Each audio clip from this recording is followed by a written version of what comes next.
दोस्तों, आप सबका एक बार फिर से स्वागत है हमारे YouTube channel the Indian saga पर। अब जिस वीडियो पर रिएक्शन कर रहे हैं वो है फिरौन की बीवी हजरत आसिया का वाकया। तो आसिया है। तो ये आप हमें बता देना। तो काफी ज्यादा रिक्वेस्ट मतलब एक मतलब उसमें आई हुई थी मुझे।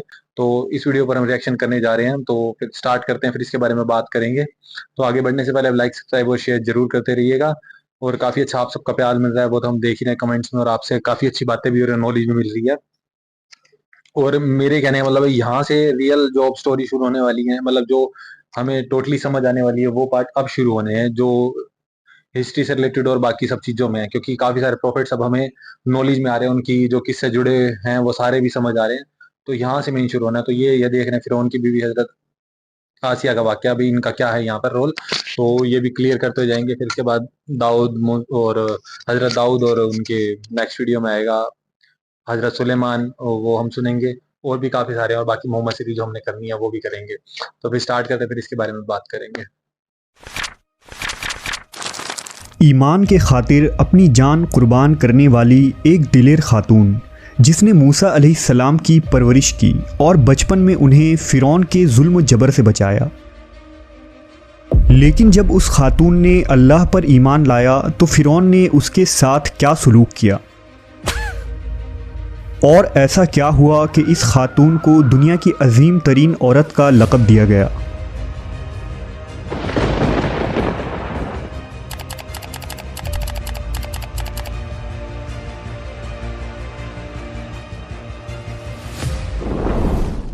फ़िरौन मिस्र का एक जालिम व जाबिर बादशाह था। उसने मिस्र में आबाद कौम बनी इसराइल को ग़ुलाम बना रखा था और उन पर जुल्म के पहाड़ तोड़ता था। फ़िरौन निहायत ही मगरूर बादशाह था और ख़ुद को लोगों का खुदा और राज़िक कहलवाता था। लेकिन किसी में भी इतनी जुर्रत न थी कि फ़िरौन की मुखालफत कर सके। लिहाजा अल्लाह ने फ़िरौन के ख़ात्मे का इरादा किया तो बनी इसराइल में हज़रत मूसा अलैहिस्सलाम की पैदाइश हुई। जब मूसा अलैहिस्सलाम की पैदाइश हुई तो उन दिनों फ़िरौन ने अपने सिपाहियों को ये हुक्म दे रखा था कि बनी इसराइल में जो लड़का भी पैदा हो उसे कत्ल कर दिया जाए। लिहाजा इस मुसीबत व आफत के दौर में मजबूरन मूसा अलैहिस्सलाम की वालिदा ने आपको एक संदूक में रखकर संदूक को मजबूती से बंद कर दिया और उसे दरियाए नील में डाल दिया। दरिया से निकलकर एक नहर फ़िरौन के महल के नीचे बहती थी। अल्लाह की कुदरत ये हुई कि ये संदूक दरियाए नील से बहते हुए उस नहर में चला गया। उस वक्त नहर के किनारे फ़िरौन की बीवी आसिया बिनते मुज़ाहिम बैठकर नहर का नज़ारा कर रही थी। आसिया एक खूबसूरत और नेक दिल खातून थी और वो किसी बीमारी से शदीद तकलीफ़ में थी। फ़िरौन ने इसका बहुत कुछ इलाज कराया था मगर वो नाकाम रहा। कहते हैं कि काहिनों ने उसे बताया था कि ए फ़िरौन, हम पेशन गोई करते हैं कि इस दरिया में से एक आदमी तेरे महल में दाखिल होगा। अगर उसके मुंह की राल इस बीमार खातून के जिस्म पर मली जाएगी तो उसे शफा हो जाएगा। चुनांचा जब नहर में बहते इस संदूक पर आसिया की नज़र पड़ी तो उसने मुलाजमीन को उसे निकालने का हुक्म दिया।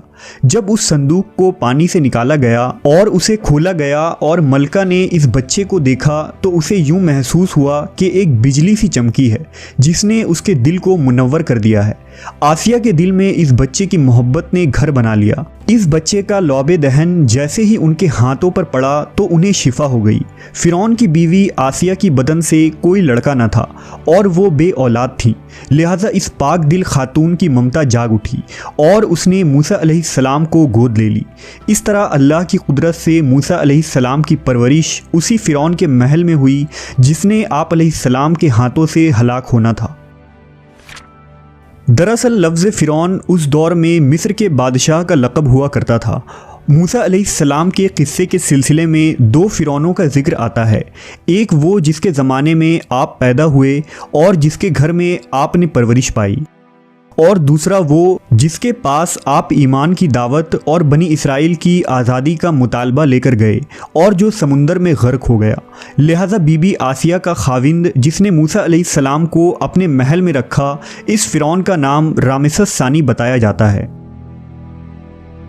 दरअसल बीबी आसिया रयान बिन वलीद की पोती थी। रयान बिन वलीद वही बादशाह था जो यूसुफ अलैहिस्सलाम के दौर में अजीज़ मिस्र था और उसने हज़रत यूसुफ पर ईमान भी लाया था।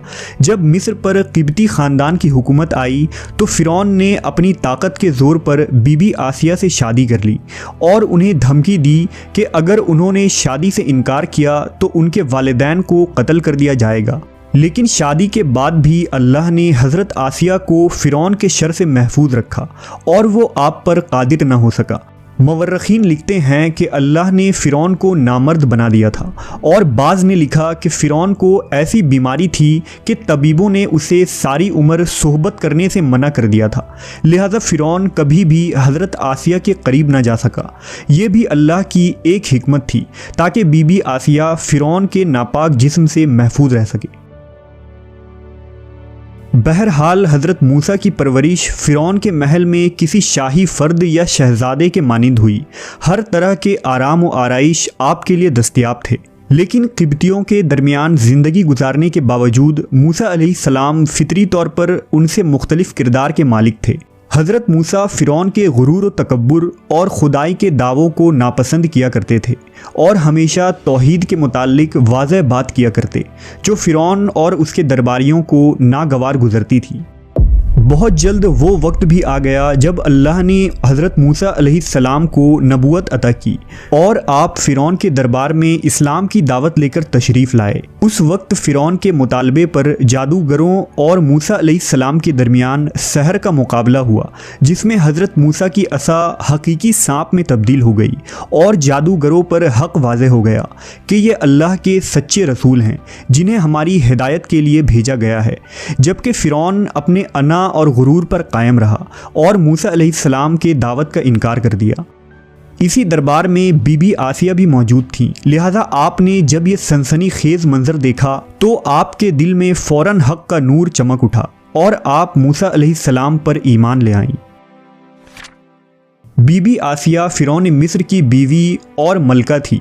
आपके पास माल और दौलत की कसरत थी, लेकिन इसके बावजूद आप गुरूर और तकब्बुर का शिकार नहीं थी, बल्कि आपका दिल गरीबों की मोहब्बत से सरशार और उन पर शफ़क़त और मेहरबानी के जज्बे से मामूर था।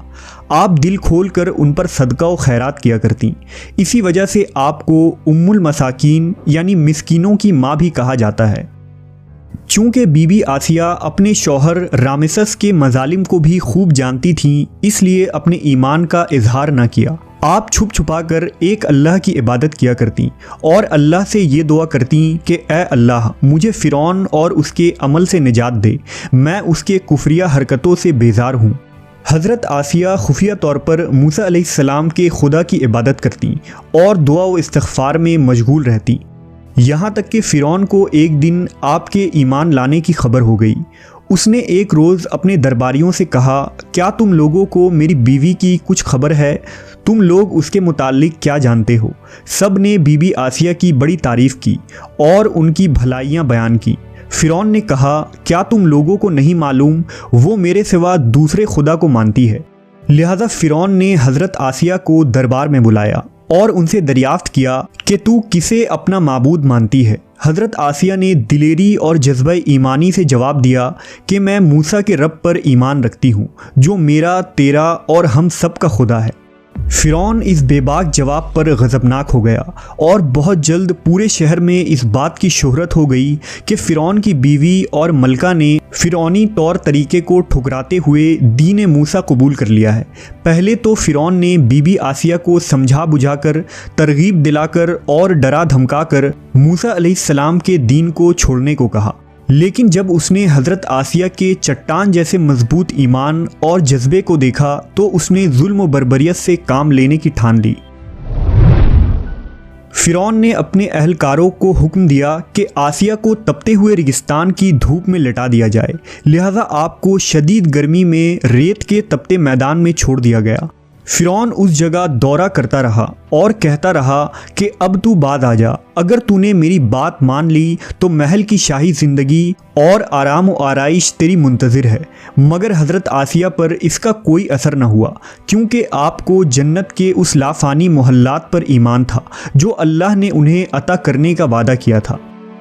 जब फ़िरौन ने हज़रत आसिया की साबित कदमी को देखा तो उसने आपको शहीद करने का फ़ैसला कर लिया।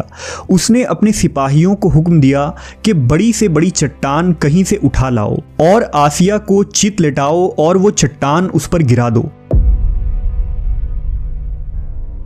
लिहाजा जब ये लोग पत्थर लाए और हज़रत आसिया को लेटाया गया तो आपने आसमान की तरफ निगाह उठाई तो परवरदिगार ने हिजाब हटा दिए और जन्नत को और वहाँ जो महल उनके लिए बनाया गया था उसे उन्होंने अपनी आंखों से देख लिया।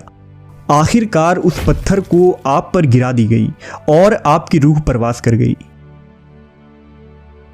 हज़रत आसिया के फ़ज़ाइल अहादीस मुबारका में कुछ इन अल्फाज से आए हैं कि रसूल अल्लाह सल्लल्लाहु अलैहि वसल्लम ने फरमाया, मर्दों में से तो बहुत से दर्जा कमाल तक पहुँचे, लेकिन औरतों में से सिवाय फ़िरौन की बीवी आसिया और ईसा अलैहिस्सलाम की वालिदा मरियम बिनते इमरान के और कोई औरत दर्जा कमाल तक नहीं पहुँची।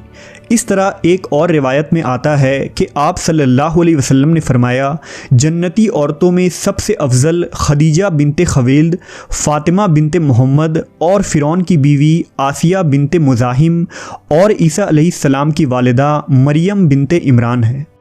एक रिवायत में आता है कि बीबी आसिया का निकाह जन्नत में हज़रत मोहम्मद सल्लल्लाहु अलैहि वसल्लम से होगा। लिहाजा रिवायत है कि रसूल अल्लाह सल्लल्लाहु अलैहि वसल्लम ने फरमाया, जन्नत में मेरा निकाह मरियम बिनते इमरान, मूसा की बहन कुलसूम और फ़िरौन की बीवी आसिया के साथ होगा। हमने देखा कि हज़रत आसिया ऐसी हुकूमत के साथ ऐसे दरबार के अंदर इस कदर माल व दौलत, इताअत गुज़ार ग़ुलाम और कनीज़ों के साथ में एक बेहतरीन ज़िंदगी थी, लेकिन उन्होंने हक़ को कबूल किया और मूसा अलैहिस्सलाम के दीन पर ईमान ले आई। हालांकि उन्हें मालूम था कि ईमान लाने की वजह से उनकी तमाम खुशियाँ और मकाम व मनसब छिन सकता है, यहाँ तक कि जान भी जा सकती है, लेकिन आपने हक़ को कबूल किया और अपने गुज़श्ता आमाल पर तौबा कर ली। बिलाशुबा तौबा करना और ईमान पर मजबूती से कायम रहना कोई आसान अमल नहीं, लेकिन जो शख्स भी इस दुनिया की मुश्किलात से गुज़र कर अल्लाह की इताअत करेगा और इंसानों के बजाय अल्लाह से डरेगा तो आखिरत में उसके लिए बेहतरीन लाफानी ज़िंदगी है।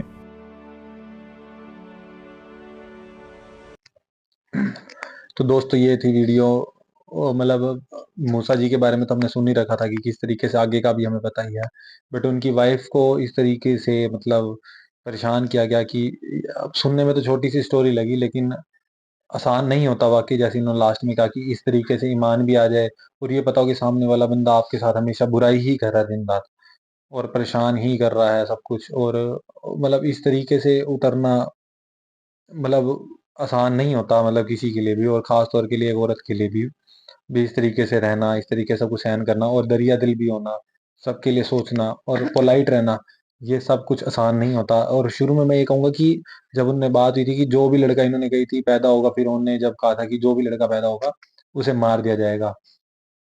भई मार देना, तो उन्होंने उसे नदी में बहा दिया था। तो मैं वही कहूँगा कि ये किस्सा सेम टू सेम भई, इनका किस्सा भी 4,500 साल पहले का है।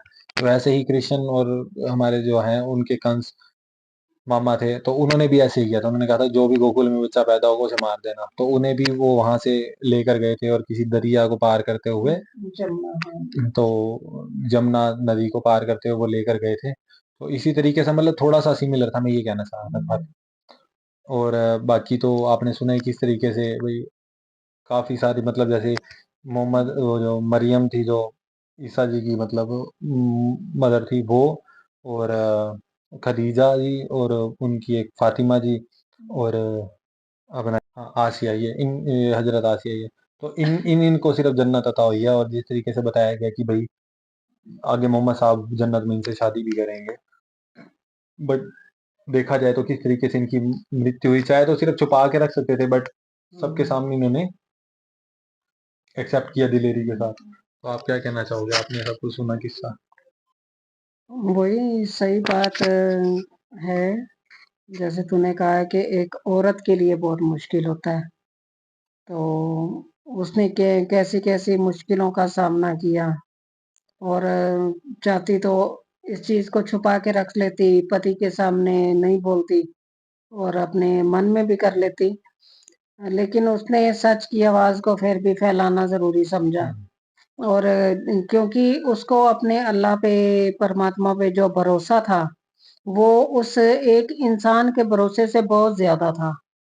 तो उसने अपने पति को ना देखते हुए, संसारिक रिश्तों को ना देखते हुए, जो उसका रूह का रिश्ता था, तो वो उस रिश्ते के साथ जुड़ी रही कि अब चाहे सुख आए या दुख आए, वो तो परमात्मा की रजा है। तो परमात्मा की रजा में रह के ही उसने जान चाहे दे दी, लेकिन वो अपने ईमान से नहीं पलटी। ये अपने आप में बहुत बड़ा वाक्य है सोचने को। तो ऐसी ही कहानियां होती हैं जो हमें परमात्मा पे हमारा विश्वास मजबूत करती हैं। तो यही कहना चाहूंगा कि सही बात है कि परमात्मा पे विश्वास हो तो ही, लेकिन प्योरिटी हमारे मन के अंदर होनी चाहिए उस लेवल की भी, कि हम उस चीज को समझ भी पाए, उस चीज तक उतर पाए, भी प्योर बन के हम सबके लिए एक जैसे होकर जी पाए। तो हमारे अंदर एक, कहते हैं ना, आत्मविश्वास तभी उठता है, नहीं तो वो आत्मविश्वास दिख जाता है। तो आप क्या कहना चाहोगे?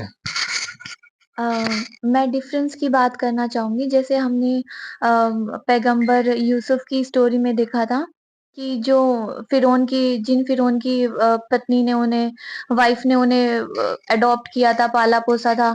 बट जब यूसुफ जी बड़े हुए तब उनके साथ किस तरीके से गलत इल्ज़ाम लगाकर जेल में डलवा दिया था। तो वो उस टाइम में कैसी रही थी, और मूसा जी को जो माता ने वो एडॉप्ट किया था, वो कितनी ममता से भरी थी, कितनी पाक रूह वाली थी। मतलब सारी अच्छाइयाँ उनके अंदर थी। एक माँ होने का जो एक फ़र्ज़ था उन्होंने पूरा किया, छोटे से बच्चे को एडॉप्ट किया, उनके अंदर कितना प्रेम था। देखते ही उनके अंदर क्योंकि उनका खुद का कोई बच्चा नहीं था, देखते ही उनके मन में ममता जाग गई। और बाकी जो वहाँ के राज्य के भी लोग थे, वहाँ के लोगों के लिए भी उनके मन में उतना ही प्रेम भाव था। तो असली माता वही होती है कि जो अपने बच्चे को भी, अगर अपना जन्मा बच्चा है उसको भी उतना ही प्यार करती है, और बाकी जो दूसरा बच्चा अगर कोई अडॉप्ट किया है या संसार जो उनके राज्य में लोग हैं, उनको भी उतनी ही प्रेम की नज़र से, उतनी ही ममता की नज़र से देखती हैं। तो वो शुरू से ही पाक रूह रही हैं, तो वो देखा हमने। फिर जब वो मूसा जी जब बड़े हुए, उन्हें जब वो ईमान लेकर आए, तब मूसा जी के ऊपर ईमान ले आईं, और तब तो बिल्कुल भी नहीं डरी, ना ही वो फ़िरौन से डरी, क्योंकि वो वैसे ही बुरे थे, तो अल्लाह से ऊपर तो कुछ भी नहीं था। तो स्टोरी जानकर अच्छा लगा ये वाली। जानना जरूरी होता है कि इससे इस हाँ। तरीके के, मतलब चाहे इन्होंने हमें सुननी पड़ी मूसा जी के बारे में भी बहुत सारा कुछ दोबारा, तो लेकिन ये किस्सा सुनना जरूरी था कि किस तरीके से उन्होंने मृत्यु को प्राप्त किया और डरे नहीं। मेन यहाँ तक आने के लिए वो चीजें बार बार एक्सप्लेन करनी पड़ती है, और कोई बात नहीं, आपको सुनने में आया मूसा जी के बारे में, आपने कुरान पर सुना था, ये उनकी वाइफ के बारे में था। पता लगा थोड़ा बहुत कि मूसा जी कैसे वहां पर पहुंचे थे, मतलब उनके बारे में ये था ना कि फिरौन को एक तरह से ये लगा लो आकाशवाणी थी कि भाई भाई ऐसे ऐसे बच्चा जन्मेगा और वो तेरी मृत्यु का कारण बन सकता है। तो उसने पहले ये कह दिया था कि भाई जैसे भी जितने भी बच्चे जन्मेंगे ना वहां पर, तो उसको मरवा देना, समझे। तो इसी तरीके से जब उनके वहां पे ये जन्मे, तो उसकी माँ ने उन्हें वहां पे नदी में तरा दिया, तो वो पहुंचते पहुंचते वहीं पहुंच गया, उन्हीं के घर ही पहुंच गया। तो ये सारा कंसेप्ट परमात्मा की तरफ से रची हुई लीला होती है, जैसे वो था। तो आपको अब समझ आया किस तरीके से उनकी माता ने त्याग किया, सब कुछ किया, तो कैसा लगा आपको सुन के? अच्छी स्टोरी है, और मतलब सिमिलैरिटी है, जैसे कृष्ण भगवान आए थे, मतलब इतने 8 पुत्र होने के बाद कृष्ण भगवान जी आए थे, वैसे ये सिमिलैरिटी है। और इसमें ये मुझे अच्छा लगा कि परमात्मा के ऊपर विश्वास होना तो सब कुछ सही होता है, और इंसानों के ऊपर विश्वास नहीं करना चाहिए, परमात्मा के ऊपर करना चाहिए। कई बार सब कुछ सही भी नहीं होता। उन्होंने परमात्मा पे विश्वास किया और सब कुछ किया, तो उन्हें नीचे अगर ले। विश्वास तो सुन, है, सुन, तो अगर विश्वास सही भी अगर हमारा प्रॉपर रहे, तो भी सब कुछ सही नहीं होता। अगर वो सब कुछ सही होता तो उनके अकॉर्डिंग तो उनको तो नीचे जमीन पर लिटाकर उनके ऊपर पत्थर मारा था, उनकी मृत्यु हो गई थी वहां पे। तो अब आप क्या कहोगे कि सही था गलत था? नहीं ये तो गलत था, मतलब मैं वो इसका वो कह रही हूँ। लेकिन इन्होंने दूसरे लोग का देखा ना, आपने इस लोक का नहीं देखा, इन्होंने परलोक का देखा, आगे का दूसरे जहान का देखा। तो वो उस चीज से फिर पीछे नहीं हटी। तो इसलिए जब हमारी लाइफ, वो हमेशा कहते हैं कि टेस्ट ही है, तो अगर दुख भी आ रहा है, कुछ भी आ रहा है, तो कोई बात नहीं, बट मतलब लेकिन वो पीछे तो नहीं हटे ना, मतलब ये बात ही। अब हम इंसान है, हमारी जिंदगी में अगर सुख दुख आते हैं, दुख भी आते हैं, बहुत ज्यादा आ जाते हैं, तो हम बावले से हो जाते हैं हाँ, ना। थोड़े हो जाता है हमारे अंदर, ऐसा नेचर है कि हमारे ऊपर दुख आता है तो हम थोड़ा सा हो जाते हैं कि मतलब हर चीज से तब पीछे हम हट ये जाते हैं, तब हम नहीं पीछे हट मानते कि जाते हैं। भगवान ने किया है ना ये होता भाई। है अगर कि अभी हम सुन के तो कह रहे हैं कि हाँ ये भगवान सब कुछ सही होता है, ईमान आया हो किसी तो की स्टोरी सो हमें इंस्पायर करती है, मतलब दूसरों की स्टोरी ज्यादा देखने से सुनने से इंस्पायर होते हैं हम, लेकिन धीरे धीरे हम अपने ऊपर काम करेंगे तो हमारे साथ भी अच्छा ही होगा। पता है क्या, हम जब ये सुन लेते हैं कि उनको ऐसे हुआ वैसे हुआ, जब हमारे सामने प्रेजेंट में हो रहा होता है ना कुछ, तब हमें थोड़ा ना पता है कि ये तो बाद में एक्सप्लेन किया गया कुरान में परमात्मा के द्वारा भी कि उन्हें ऐसे ऐसे जन्नत मिली, ठीक है ना। तो लेकिन जब हमारे सामने उस वक्त के लोग हुए होंगे वो तो सोचे होंगे ले मार दिया बंदे को, इनको मार दिया, जान से मार दिया, तो उस वक्त वो नहीं सोचती। ये तो बाद में हमारे साथ क्या होने वाला है जानता तो परमात्मा ही है। तो उन बेसिस पर देखा जाए तो उस वक्त हमें यूं लगता है कि ये तो बुरा ही तो हो रहा है, क्या मिला परमात्मा का नाम लेके, इंसान कहेगा मौत ही तो मिली, इतनी बुरी मौत मिली, है ना। तो ये फिर वही बात है कि ये तो अपने अंदर चानन होता है, अपने मन को पता होता है कि मैं किस कंडीशन में जा रहा हूँ। क्योंकि बड़ा अच्छा पॉइंट इन्होंने लास्ट में बोला था कि मरने से पहले ही जैसे इन्होंने आसमान की तरफ देखा तो उन्हें वहां पर जन्नत और सब कुछ वो दिखा। तो वो दिखना ही उनके मन में एक तरह का भाव तो गलत नहीं था, कंसंट्रेशन लेवल बड़ा स्ट्रांग हो गया, मृत्यु से डर हट गया ना, और सीधा परमात्मा की तरफ ध्यान ही चला गया। तो फिर उसके बाद डर ही नहीं है मन में, सब कुछ है, सेटिस्फाई है, तो फिर क्या शरीर टेंशन है है। वो तो छोड़ना ही है। आज नहीं तो कल छोड़ना नहीं था। तो कल जाएंगे। तो ये होती है बात की जो मिल रहा है तो फिर कोई दिक्कत की बात नहीं होती, हम थोड़ा सा पोलाइट रह सकते हैं मतलब अपने लाइफ में, अपनी जीवन में। तो ये बात था, ये सीखने को जो होता है वो हमें सीखना चाहिए और अमल अपने बाकी लाइफ में करना चाहिए। तभी जब हम मरते हैं तो हमारे भाव इस तरीके के तभी हो पाएंगे, नहीं तो हम डर के मरेंगे या क्योंकि जब हमारे मन में डर होगा मरते टाइम तक, जब जब हमें शरीर छोड़ना होगा, छोड़ना तो है ही, सबने छोड़ना है, लेकिन जब मरते टाइम हमारे अंदर डर होगा तो हमारे फेस एक्सप्रेशन दिखेगा, सब कुछ दिखेगा, तो हमारी मृत्यु अपने आप बता देगी कि हम किस गति में गए हैं। और उनकी जो गति थी वो डरने वाली नहीं थी, वो बिल्कुल वो कहते कोई बात नहीं, उन्होंने देखा उधर उनको दिख गया सब कुछ, उनका तो विश्वास था। समझ रही है, वो फेस पे पॉजिटिविटी बहुत थी। तो बस यही कहना था, यही एक्सप्लेन करना था, आपस में सीखने को मिलता है जो।